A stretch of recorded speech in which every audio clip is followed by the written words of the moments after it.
आज इस press conference में हमारे नेता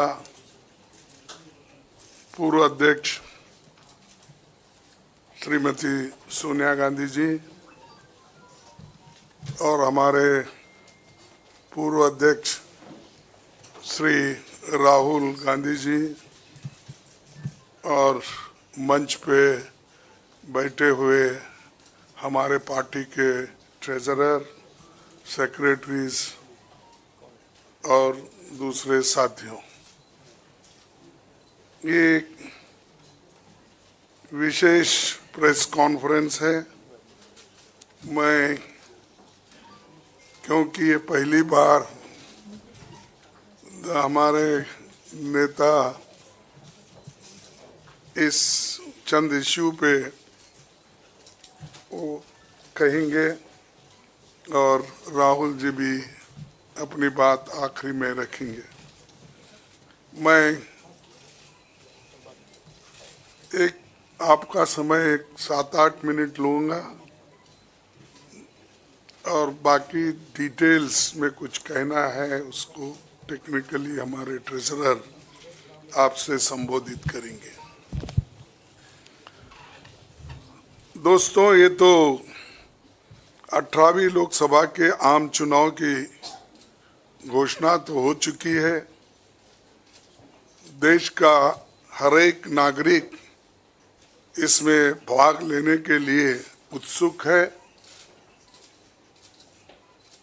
भारत पूरी दुनिया में अपने लोकतंत्र मूल्यों और आदर्शों के लिए जाना जाता है। किसी भी लोकतंत्र के लिए निष्पक्ष चुनाव अनिवार्य होता है, एसेंशियल होता है। साथ ही ये भी अवश्य होता है कि सभी राजनीतिक दल के लिए लेवल प्लेइंग ग्राउंड यानी समान लेवल प्लेइंग फील्ड हो, सभी के पास समान रूप से संसाधन हो। ये नहीं कि जो सत्ता में है उनका रिसोर्सेस पर मोनोपोली हो। ये नहीं कि उनका मीडिया पर एक अधिकार हो।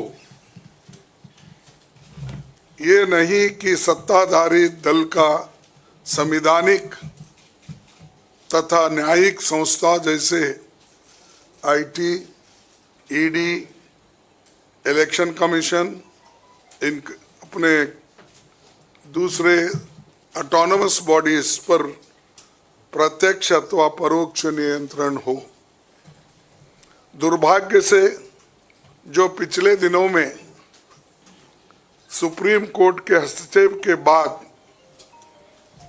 जो इलेक्टोरल बॉन्ड, चुनावी चंदा बॉन्ड के बारे में जो तथ्य निकलकर सामने आए वो बहुत ही चिंताजनक है,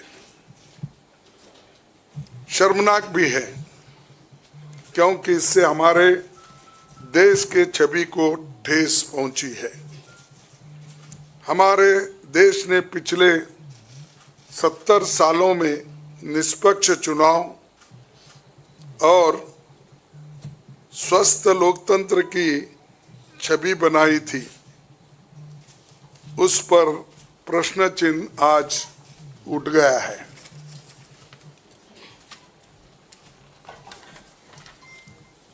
सुप्रीम कोर्ट ने जिस चुनावी चंदा बॉन्ड को इलीगल और अनकॉन्स्टिट्यूशनल कहा, उस स्कीम के तहत मौजूदा सत्ताधारी दल ने हजारों करोड़ रुपए से ज्यादा अपने अकाउंट में भर लिया है और दूसरी तरफ साजिशन मुख्य विपक्षी दल का बैंक अकाउंट फ्रीज कर दिया गया है ताकि हम पैसों के अभाव में बराबरी से चुनाव ना लड़े और ना लड़ पाए। ये सत्ताधारी दल द्वारा एक खतरनाक खेल है। इसके दूरगामी प्रभाव होंगे, क्योंकि अगर डेमोक्रेसी को इस देश में बचाना है तो लेवल प्लेइंग ग्राउंड होना चाहिए। ऐसा भी नहीं होना चंद देशों में चुनाव हो रहे हैं, 99% वोट एक ही आदमी ले रहा है। ऐसा आपको तो मालूम हो गया रिसेंटली किन किन देशों में ऐसा हुआ है। तो ये सत्ताधारी दल द्वारा एक खतरनाक खेल खेला गया है। इसके दूरगामी प्रभाव होंगे, पर यह स्पष्ट है कि इस तरीके से किसी राजनीतिक दल को असहाय बनाकर चुनाव लड़ने में बाधा उत्पन्न कर और फ्री एंड फेयर इलेक्शन कभी नहीं कहा जा सकता। देश की जनता, एक आम नागरिक एक देख सकता है कि बीजेपी ने चुनावी चंदा बॉन्ड से 56% पैसे हासिल किए हैं, वहीं कांग्रेस को 11% ही मिले हैं। और ये वो पैसे जो बॉन्ड से बीजेपी ने लिए हैं, इसके अलावा जो कैश में इनके पास आता होगा तो कोई अकाउंट ही नहीं है। आप इनके खर्चे देखिए, हर तरफ इनका एडवर्टाइजमेंट लगा है और एडवर्टाइजमेंट में भी मोनोपोली बना ली है। प्रिंट मीडिया हो, टीवी हो और सोशल मीडिया हो, इनका बहुत डोमिनेशन है। लेकिन इतने पैसे एक पार्टी जमा कर सकती है, हिंदुस्तान के 70 साल के डेमोक्रेटिक व्यवस्था में ऐसा कोई नहीं किया। ये पहली बार ये सरकार अनेक ढंग से पैसे आज उठा रही है और इनके 5 स्टार ऑफिसेस से बड़े बड़े हर जगह आप देखिए, और 4-4, 5-5 फ्लाइट एक मीटिंग को जाते हैं और उनके पीछे और 2-4 जाते हैं। एक मीटिंग का इतना खर्च होता है तो शायद ही कोई पार्टी, अपोजिशन पार्टी उसका 10% भी नहीं कर सकती मुकाबला। मैं कहना नहीं चाहता कि बीजेपी ने किस तरीके से कंपनियों से पैसे लिए, क्योंकि सुप्रीम कोर्ट तथ्यों की जांच कर रही है। हमें उम्मीद है कि सच्चाई बहुत जल्द हम सब के सामने आएगी। और अंत में मैं देश के संवैधानिक संस्थाओं से अपील करता हूं कि अगर वो फ्री एंड फेयर इलेक्शन चाहते हैं तो हमारी पार्टी को बगैर किसी रोक टोक से बैंक अकाउंट्स का इस्तेमाल करने दे, और जो इनकम टैक्स का क्लेम है वो अंततः कोर्ट के निर्णय के अनुसार सेटल हो जाएगा। राजनीतिक दल टैक्स नहीं देते, बीजेपी कभी इनकम टैक्स नहीं दी, लेकिन ये लागू सिर्फ कांग्रेस पे हो रहा है। कोई पॉलिटिकल पार्टी इनकम टैक्स के दायरे में नहीं आते, सच है ना? सेटल हो जाए। राजनीतिक दल नहीं आते, बीजेपी ने कभी नहीं दिया account.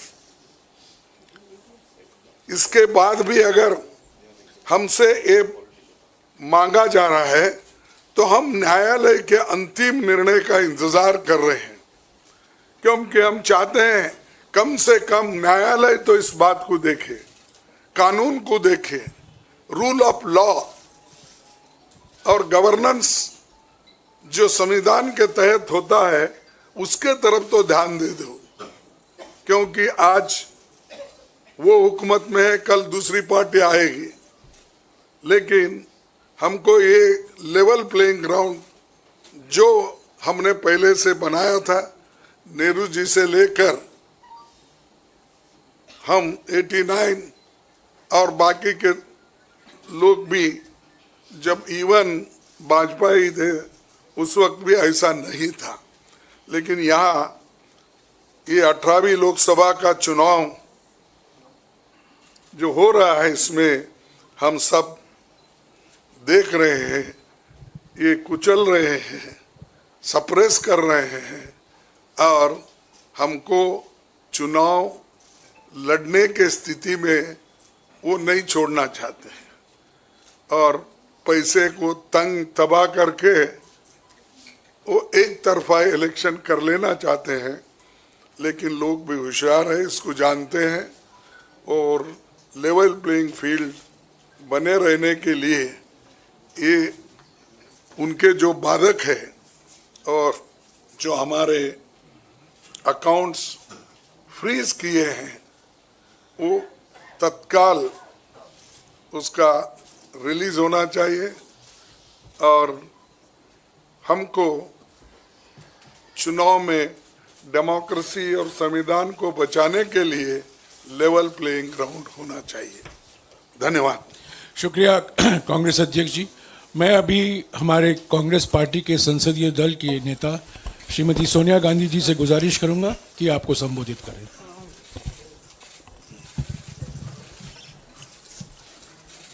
Thank you, Kagiji. Well, the issue we are taking up today is extremely serious, as Congress President has just mentioned. This issue affects not just the Indian National Congress, it impacts our democracy itself most fundamentally. A systematic effort is underway by the Prime Minister to cripple the Indian National Congress financially. Funds collected from the public are being frozen, and money from our accounts is being taken away forcibly. However, even under these most challenging circumstances, we are doing our very best to maintain the effectiveness of our election campaign. On the one hand, there is the electoral bond issue mentioned by Congress President Kharge, which has been declared unconstitutional by the Supreme Court. The electoral bonds have benefited, as everyone knows, the BJP hugely, massively. On the other hand, the finances of the principal opposition party, the Indian National Congress, are under a determined assault. This, we all believe, is unprecedented and undemocratic. Thank you. शुक्रिया सोनिया जी। मैं अभी हमारी AICC के कोषाध्यक्ष अजय माकिन जी से गुजारिश करूंगा कि आपको थोड़ा विस्तार से जानकारी दें।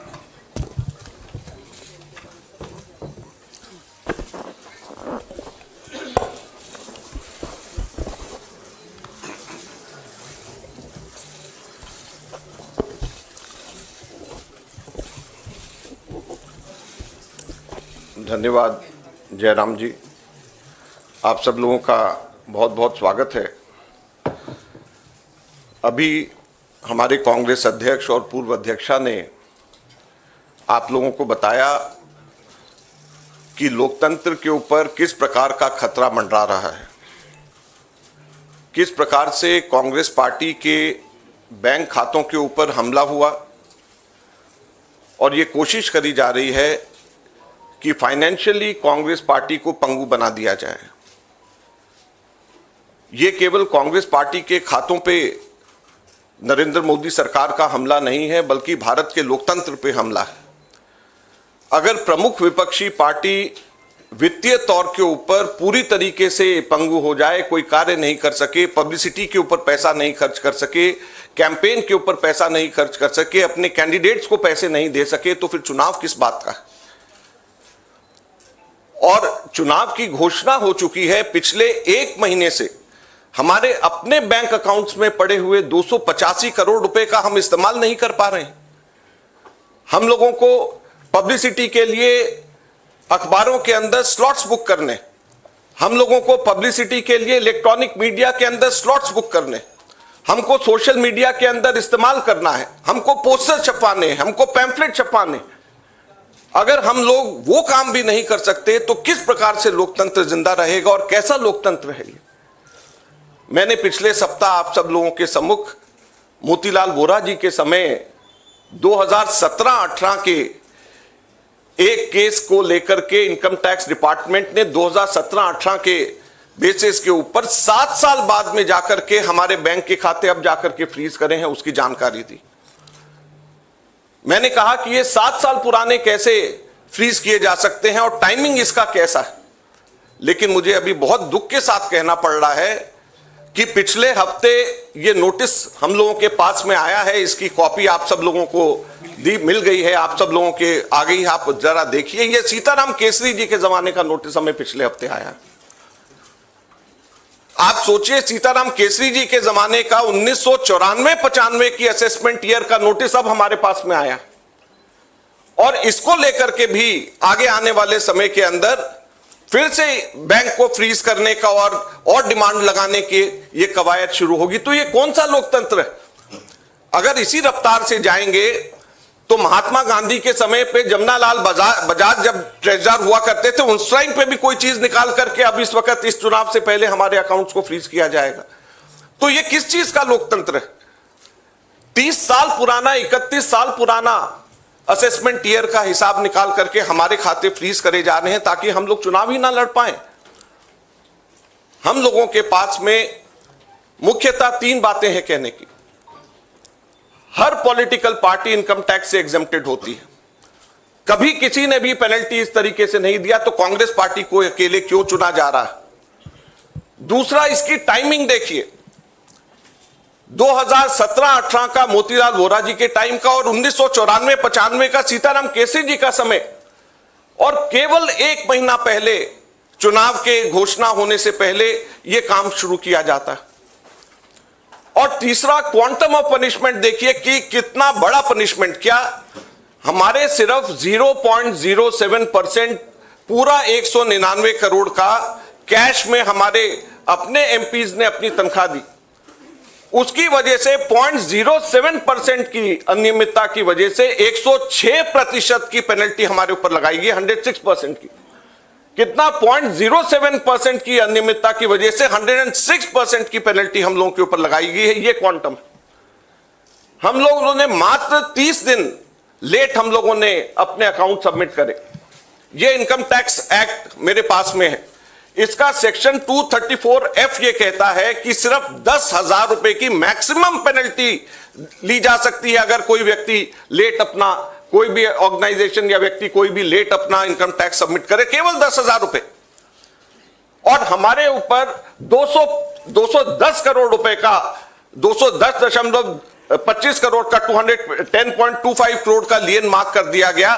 10,000 की सिर्फ पेनल्टी, सिर्फ 0.07% का हमारा टोटल अकाउंट में से कैश के अंदर लिया गया। ये कहां का न्याय? 115 करोड़ रुपए फोर्सफुली हमारे बैंक अकाउंट से इनकम टैक्स ऑफिसर्स ने बैंक मैनेजर्स के पास में जाकर के सरकार को ट्रांसफर करा दिया गया। वो अब हमारे पास में नहीं है। 115 करोड़ रुपया बैंक मैनेजर्स को जाकर के एक तरीके से डरा करके, धमका करके इनकम टैक्स ऑफिसर्स ने हमारे अकाउंट से इनकम टैक्स डिपार्टमेंट और सरकार को वापस ट्रांसफर करा दिया।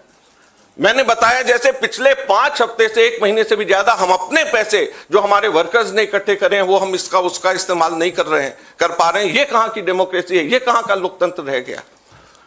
तो इसलिए हम आपसे कहना चाहते हैं, ये केवल हम लोग तो अपनी लड़ाई लड़ेंगे, लेकिन ये आप लोगों की भी लड़ाई, मीडिया की भी लड़ाई है, देश की जनता की लड़ाई है। अगर आप इसके अंदर हमारे को समर्थन नहीं करेंगे तो लोकतंत्र जिंदा नहीं रहेगा, ना आप रहेंगे ना हम रहेंगे। धन्यवाद।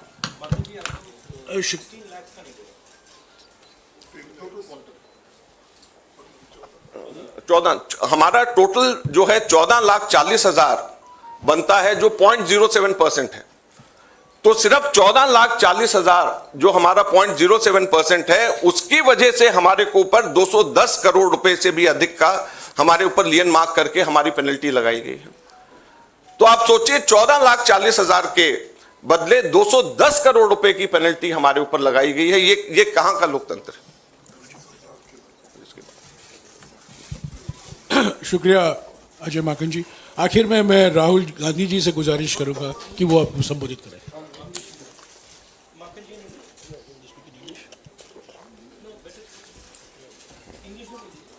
ये डिटेल्स आपको अंग्रेजी में अभी अजय माकन जी देंगे।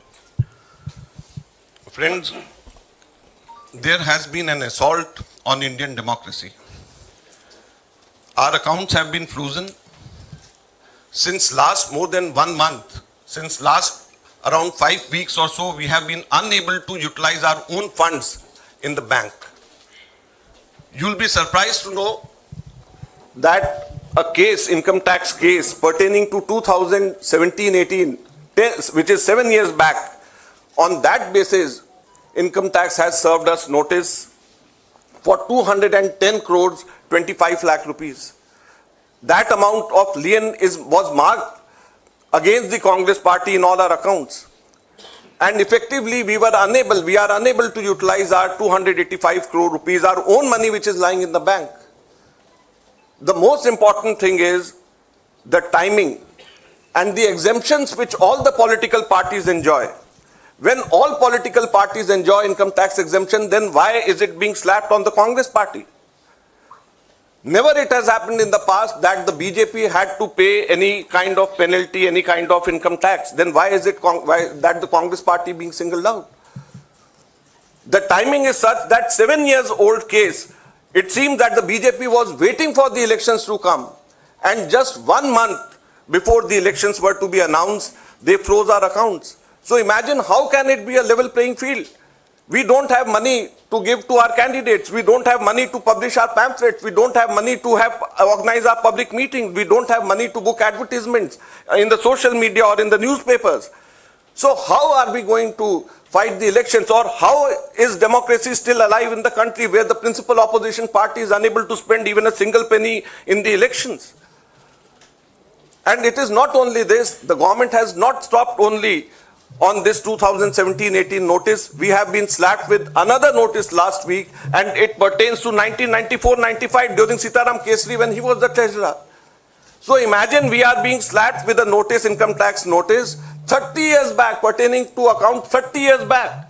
And just at the eve of election, so that we are unable, our accounts are crippled and we are unable to use our own money for the elections. So please, this is the time when it is not only fight for the Congress party, our own fight alone, it is, we have to all fight together to save democracy. The Income Tax Act, section 234F, allows maximum penalty of rupees 10,000 for late submission of income tax returns. Maximum penalty of 10,000 rupees. But on the contrary, Congress party has been slapped a penalty of 210 crore rupees against a violation of just 14,40,000 which we deposited in cash and 30 days delay. So the quantum of punishment is totally unmatched with a trivial small kind of mistake you may say, or small kind of thing which has been done in 7 years back, which can easily be condoned. Thank you very much. शुक्रिया अजय बाबा जी। आखिर में अभी राहुल जी आपको संबोधित करेंगे।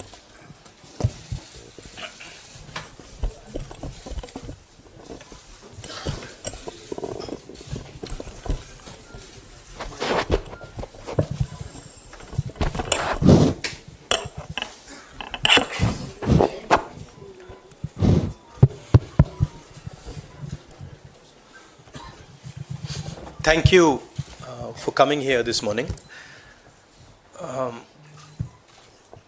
If any of you imagine,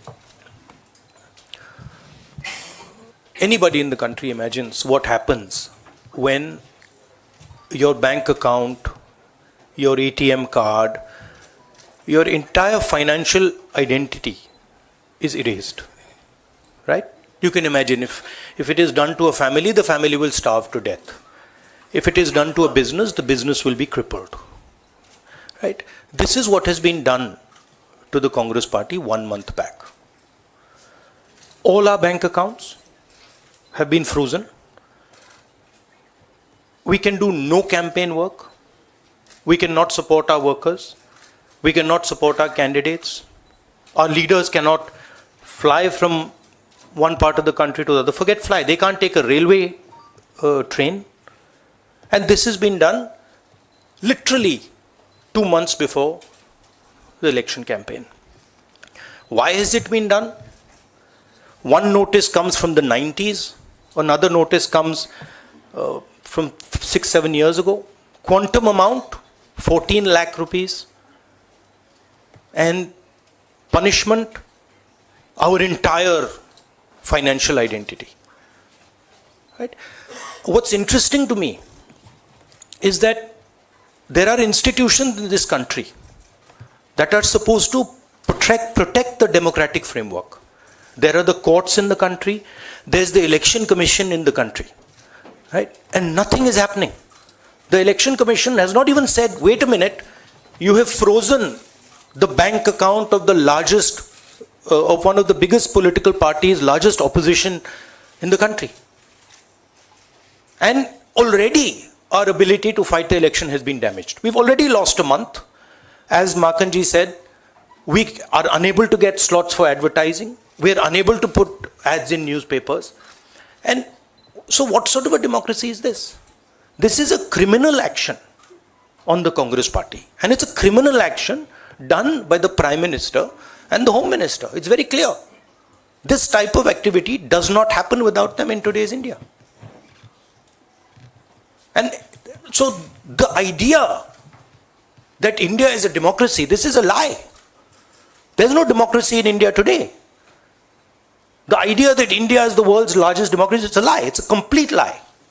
20% of India votes for us, and we are not able to pay 2 rupees for anything. Right? And it has been orchestrated to cripple us in the elections. Now, even if our bank accounts are unfrozen today, huge amount of damage has been done to Indian democracy. And no court is saying anything. No election commission is saying anything. No institution is saying anything. Media is not saying anything. It's ridiculous. And it's your duty, and I'm not just speaking to the media, it is the duty of all the institutions of this country, it is the duty of the people of this country. You're being robbed of your most important asset. You're being robbed of your constitution, you're being robbed of your democratic structure, you're being robbed of the entire architecture, and everybody's just quiet. I can say it in Hindi. 1 महीने पहले Congress party के सारे bank account freeze कर दिए गए. आप सोचिए, आप किसी परिवार के बैंक अकाउंट फ्रीज करिए, किसी व्यक्ति के बैंक अकाउंट फ्रीज करिए, किसी बिजनेस के बैंक अकाउंट फ्रीज करिए, किसी भी संस्था के बैंक अकाउंट फ्रीज करिए, होता क्या है? एकदम खत्म हो जाता है. अगर आपने किसी परिवार का बैंक अकाउंट फ्रीज कर दिया, भूखे मर जाते हैं. वो कांग्रेस पार्टी के साथ किया जा रहा है. 1 महीने पहले ये हुआ, और किसी संस्था ने, हिंदुस्तान की संस्था ने, किसी कोर्ट ने, किसी इलेक्शन कमीशन ने चूं तक नहीं कहा. सब ड्रामा देख रहे हैं. 20% हिंदुस्तान के लोग कांग्रेस पार्टी को वोट देते हैं. हम 20% लोगों को रिप्रेजेंट करते हैं. और आज हम रेलवे टिकट नहीं खरीद सकते. आज हम अपने नेता को एक शहर से दूसरे शहर नहीं भेज सकते. हम एडवर्टाइजमेंट नहीं लगा सकते. और क्यों? 14 लाख रुपए 7 साल पहले 14 लाख रुपए का इशू है, और 200 करोड़ रुपए का फाइन. और सारे के सारे बैंक अकाउंट फ्रीज कर दिए। जब इनकम टैक्स, ये दिखाना मुझे जरा, सॉरी क्या 200 करोड़, जब इनकम टैक्स, साफ इनकम टैक्स की जो एक्ट है साफ कहता है कि ज्यादा से ज्यादा 10,000 रुपए का फाइन लगेगा। तो ये है हिंदुस्तान का लोकतंत्र। ये क्रिमिनल एक्शन है कांग्रेस पार्टी के खिलाफ और हिंदुस्तान के लोकतंत्र के खिलाफ, और ये क्रिमिनल एक्शन हिंदुस्तान के प्रधानमंत्री कर रहे हैं। मेरी विनती है कि जो हिंदुस्तान के इंस्टीट्यूशंस हैं, जो वो अपने आप को हिंदुस्तान के इंस्टीट्यूशंस मानते हैं, डेमोक्रेसी को प्रोटेक्ट करते हैं, लोकतंत्र को प्रोटेक्ट करते हैं, हिंदुस्तान के कोर्ट्स हो, हिंदुस्तान का इलेक्शन कमीशन हो, वो इसके बारे में कुछ करें। और ये कहना कि हिंदुस्तान दुनिया की सबसे बड़ी डेमोक्रेसी, झूठ है। यहां कोई डेमोक्रेसी नहीं है। बिगेस्ट ऑपोजिशन पार्टी का आपने बैंक अकाउंट बंद कर दिया और 1 महीने कोई कुछ नहीं बोल रहा है। केसरी जी के टाइम से नोटिस आया है। तो अजीब सी सिचुएशन है, सब लोग देख रहे हैं और हर संस्था मतलब का रोल है इसमें। कोर्ट्स का रोल है, इलेक्शन कमीशन का रोल है। धन्यवाद। शुक्रिया राहुल जी। साथियों, कांग्रेस अध्यक्ष जी, सोनिया जी, राहुल जी ने और दूसरी ज़रूरी बैठक से निकलकर यहाँ आए हैं आपको संबोधित करने के लिए। उनको उस बैठक में वापस लौट जाना है। आपके सवाल हमारे कोषाध्यक्ष विस्तार से जवाब देंगे। मैं कांग्रेस अध्यक्ष सोनिया जी और राहुल जी को शुक्रिया अदा करता हूँ। शुक्रिया।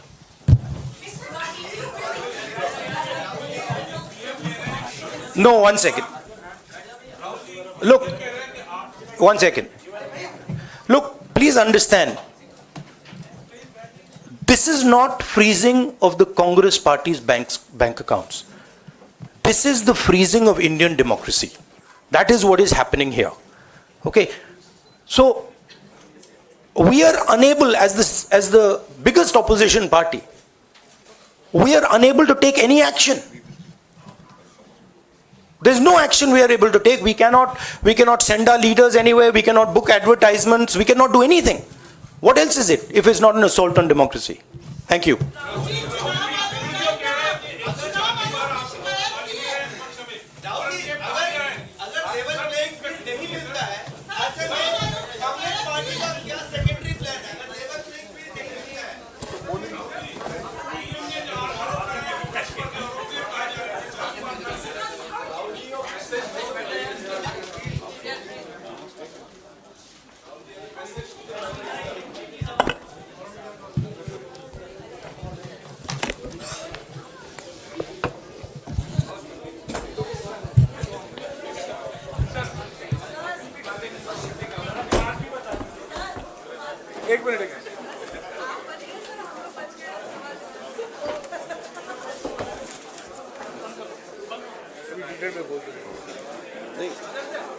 कोई क्वेश्चन पूछना है? साथियों, अभी कोषाध्यक्ष जी आपको विस्तार से संबोधित करेंगे।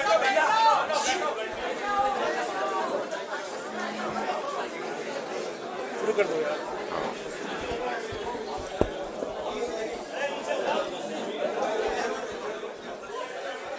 आप लोग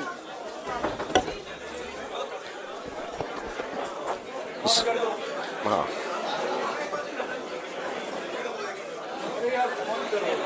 सब लोग सेटल हो जाएं।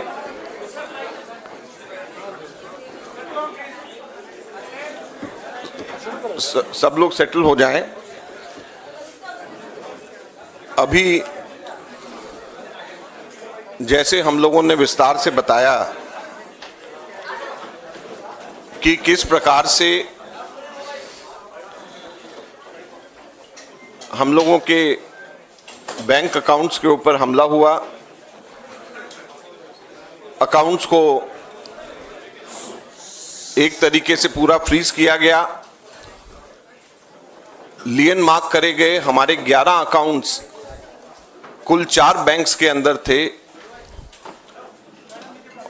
और कुल 210 करोड़ से भी अधिक, कुछ बैंक्स के अंदर 135 करोड़, कुछ बैंक्स के अंदर 75 करोड़ रुपए के नोटिस दे करके लियन मार्क किया गया। और इसी बीच में इनकम टैक्स ऑफिसर्स ने खुद जा करके बैंक मैनेजर्स के पास में जाकर के हमारे बैंक से जबरदस्ती हमारे पैसे इनकम टैक्स के अंदर ट्रांसफर कराए, लगभग 115 करोड़ 32 लाख रुपए के अमाउंट के। और वो पार्टी जिसको पूरी ताकत के साथ में चुनाव के अंदर लोकतंत्र की भूमिका निभानी चाहिए, वो पार्टी चुनाव के अंदर लोकतंत्र की भूमिका निभाने की जगह इनकम टैक्स के ऑफिसेज, बैंक के मैनेजर्स के पास में और कोर्ट्स के ऑफिसेज के ऊपर चक्कर काट रही है, वकीलों के साथ में मीटिंग कर रहे हैं बनिस्बत इसके कि हम लोग किस तरीके से लोकतंत्र के इस पर्व में हम शामिल हों, उसकी तैयारी करने की जगह। तो आप समझ सकते हैं कि जब हमारे ना केवल रिसोर्सेज बल्कि हम लोगों का समय, हम लोगों की पूरी ताकत इस काम में लगने की जगह कि कैसे लोकतंत्र के पर्व में शामिल हों, उसकी जगह के ऊपर कैसे अपने बैंक अकाउंट के अंदर अपने पैसों को बचाया जा सके, उसमें लगे तो किस तरीके से लोकतंत्र के अंदर लेवल प्लेइंग फील्ड हो सकता है। तो इस बारे में मैंने पूरी अभी जानकारी दी है। आप लोग कोई प्रश्न इस पे पूछना चाहें, और मेरा स्टेटमेंट भी सर्कुलेट हुआ है, आप लोग कुछ प्रश्न पूछना चाहें तो बेशक आप पूछ सकते हैं।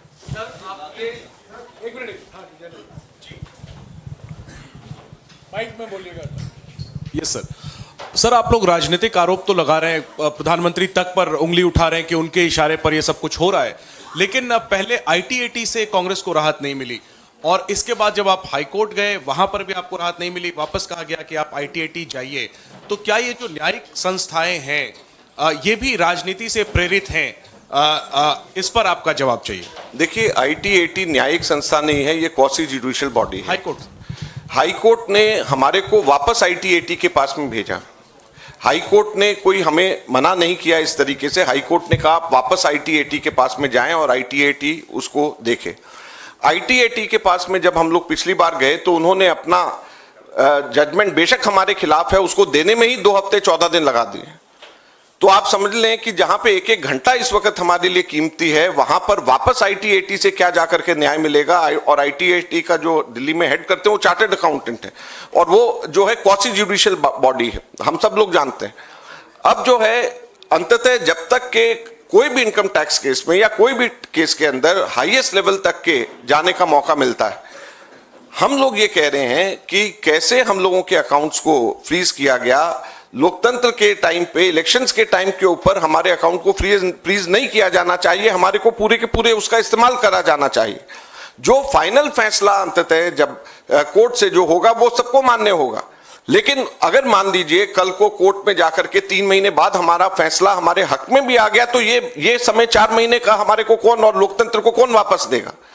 तो इसको लेकर के हम लोग आगे हाई कोर्ट और सुप्रीम कोर्ट में भी हम जाएंगे, कोर्ट का भी दरवाजा हम लोग खटखटाएंगे, लेकिन हम आपके माध्यम से जनता का दरवाजा भी खटखटाना चाहते हैं, अपने कार्यकर्ताओं का दरवाजा भी खटखटाना चाहते हैं और आपका दरवाजा भी खटखटाना चाहते हैं, ताकि आप लोगों को पता रहे कि किस तरीके से हालात हमारे देश में हो रहे हैं।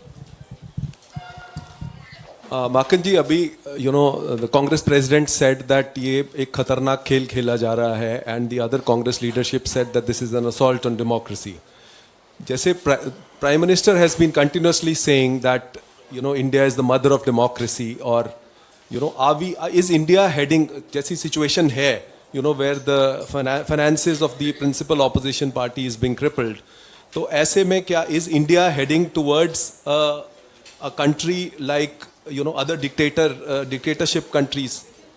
Is it heading where the elections is one-sided and 95% votes goes? As the treasurer of principal opposition party, I can say there is no democracy. If I can't spend my own money collected from my own workers, so these 285 crores we collected through crowdfunding. It also included Youth Congress's membership money, it included our membership money, it included NSY's money.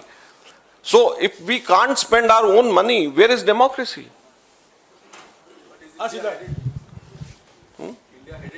It is already there.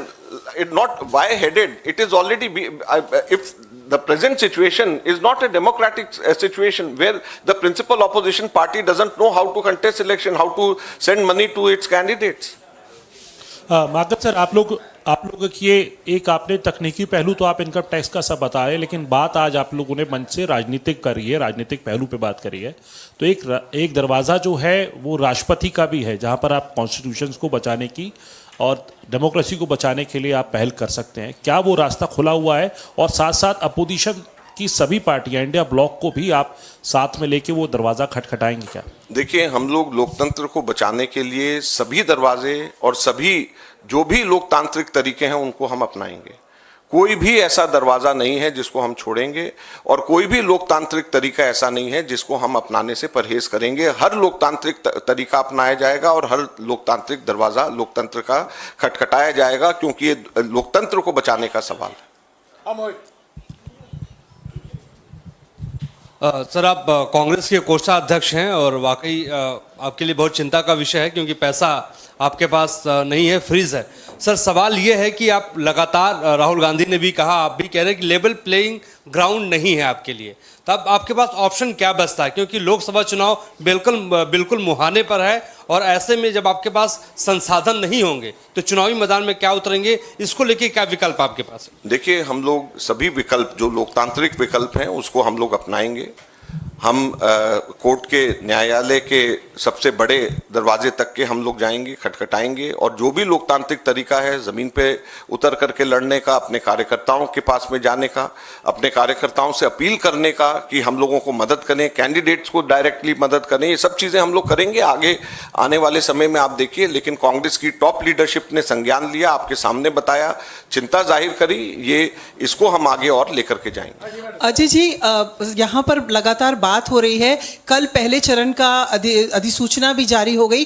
क्या कारण है कि कांग्रेस अभी तक चुनाव आयोग के दरवाजे नहीं गई है? जो इस पूरी जो कार्यप्रणाली है उस पर उसने साफ तौर पर कहा था अपनी प्रेस कॉन्फ्रेंस में कि सबको समान अवसर मिलेगा और ये चुनाव आयोग की जिम्मेदारी है। हम लोग सुप्रीम कोर्ट भी गए हैं और हाई कोर्ट भी हम लोग गए हैं। ऐसा नहीं है कि हम लोग जो भी लीगल हमारे पास में पोजीशंस हैं उसका हम इस्तेमाल नहीं कर रहे। हम लोग सभी लीगल वेन्यूज जो हैं उसका हम इस्तेमाल कर रहे हैं, और हमारे पार्टी के अंदर जो टॉप लीगल ब्रेन्स हैं, अभिषेक सिंघवी, चिदम्बरम, तनखा जी, सलमान खुर्शीद जी, सभी के सभी लोग इसमें हम लोगों को एडवाइस दे रहे हैं, और हम लोग इसको हर दरवाजे पे हम जा रहे हैं। मोहित ने जो सवाल पूछा उसी के एक्सटेंशन में मैं आगे पूछना चाहती हूँ, अगर कोई और रास्ता नहीं रहता है, क्या आप लोग इस पे भी विचार कर रहे हैं कि आप चुनाव बाइकआउट कर दें? नहीं, ऐसा नहीं है।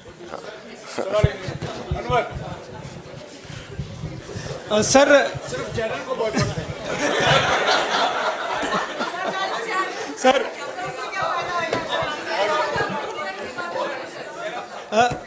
सर आप टैक्स रिटर्न के मामले में कांग्रेस का अकाउंट फ्रीज हुआ है। आप लोग इलेक्टोरल बॉन्ड, जो चुनावी बॉन्ड है, उसको बहुत बड़ा घोटाला कह रहे हैं। तो आप क्या अपेक्षा करते हैं चुनाव आयोग से कि सत्तारूढ़ पार्टी के खिलाफ कोई इस तरह की कार्रवाई होनी चाहिए?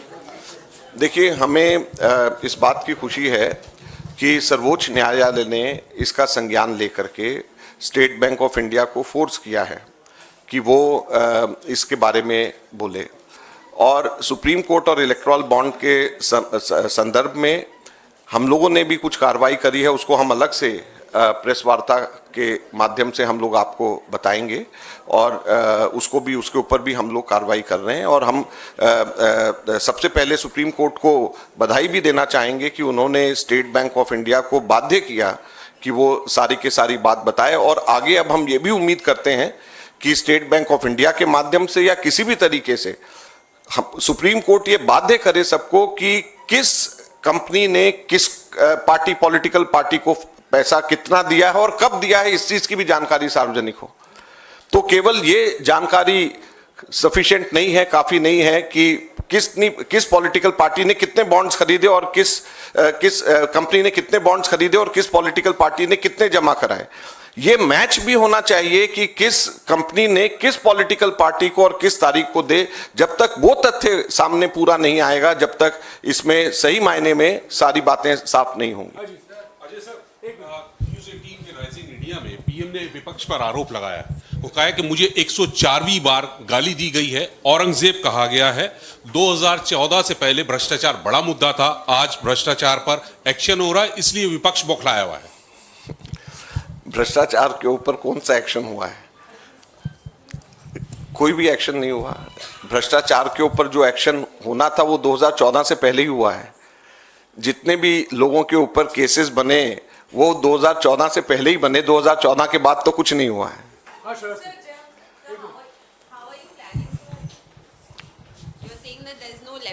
You're saying that there's no level playing field with the freezing of your accounts. So how are you planning to take this message forward to the people of the country that the level playing field is being deprived to the Congress party? Well, we are taking it through the press conference. This is the first step which we have done, and it is not the first time that I am doing so. This is my third press conference on this issue. So after two press conferences, which I did alone, I thought that it is very much required that the senior leadership also should be present so that it passes on to the people. So I am very happy. We are happy. I thank Jairam Ramesh ji. He could organize senior leadership also speak on this issue. Tomorrow, PCC presidents across the country and also our ex-chief ministers across the country, they are also taking up this issue through various press conferences. And then we are going to hit the ground also on this. So we have a plan in place and we are going to take up. Sir, yesterday the Home Minister reiterated that electoral bonds is basically to remove the black money. It was in some level able to do so, but the Congress party and the other opposition parties are frustrated because the old system of hafta vasuli or the cut money is not possible anymore. That is why they got 5 times more than the principal opposition party. They've got 5 times more than the principal opposition party. That is why they are unable, the SBI is unable to tell so far which company has given how much to a political party and when. So if it is not black money, then it should be open. Then all the companies, which company has given to which political party and when, should be open. Let me answer your question. We have done an analysis, which I will be putting out shortly. Out of the 8,000 crores of electoral bonds that the BJP has got, we have been able to directly correlate 4,000 crores of electoral bonds with 4 lakh crores of contracts. This is Chanda Do, Dhanda Lo. That's all it is. This is Chanda Do, Dhanda Lo. 4,000 crores out of 8,000 crores is directly linked with 4 lakh crores worth of contracts awarded by the government of India, not by any state government, awarded by the government of India. So the Home Minister should get his facts right. Thank you.